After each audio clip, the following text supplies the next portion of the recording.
Hello guys, welcome to MG medicos. So చాలామంది అయితే comment చేశారు ఎంసెట్ నోటిఫికేషన్ ఎప్పుడు వస్తుంది సార్ అని. సో ఇప్పుడు ఎంసెట్ నోటిఫికేషన్ లేట్ అవ్వడానికి కారణం ఏంటంటే కన్వీనర్లు అనే వాళ్ళు ఇంకా ఫిక్స్ అవ్వలేదు. సో అందుకని అయితే లేట్ అయింది. ఎస్టర్డే అయితే మనకి న్యూస్ పేపర్లో అయితే ఆర్టికల్ ఇచ్చారు, ఏపీ ఎంసెట్ కన్వీనర్లు సుబ్బారావుని అయితే నియమించడం జరిగింది మనకైతే. సో ఫస్ట్ మనకి కన్వీనర్ ఫిక్స్ అయ్యారు కాబట్టి నోటిఫికేషన్ త్వరగానే వచ్చింది. మేబీ నెక్స్ట్ వీక్ లేకపోతే ఆ నెక్స్ట్ వీక్లో అయితే మనకి ఎంసెట్ నోటిఫికేషన్ అయితే రావడం జరిగింది.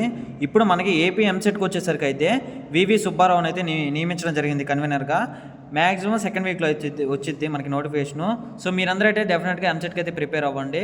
మీకు కావాల్సిన ఏమైనా కోర్సుల గురించి డీటెయిల్స్ కావాలన్నా, అదేవిధంగా మీరు తీసుకునే కోర్స్ ఫుల్ డీటెయిల్స్ కావాలన్నా మనకైతే చిన్న కామెంట్ చేయండి, డెఫినెట్గా మీకు ఆన్సర్ చేస్తాం మేమైతే. అదేవిధంగా మీరు ఫార్మసీ కోర్స్, అదేవిధంగా బీఎస్సీ నర్సింగ్ లైక్ మెడికల్ కోర్సులు ఏమైనా తీసుకోవాలనుకుంటే మీరు డెఫినెట్గా స్క్రీన్ మీద కనపడుతున్న ఎంజీ మెడికోస్ అనే ఇన్స్టాగ్రామ్ పేజ్ని ఫాలో అయితే మీకైతే డెఫినెట్గా ఇంపార్టెంట్ క్వశ్చన్స్, అదేవిధంగా అప్డేట్స్ కూడా ఇవ్వడం జరుగుతుంది. సో మోర్ డీటెయిల్స్ కోసం మీరైతే మన ఛానల్ని ఇప్పుడే సబ్స్క్రైబ్ చేసుకోండి. Thank you for watching.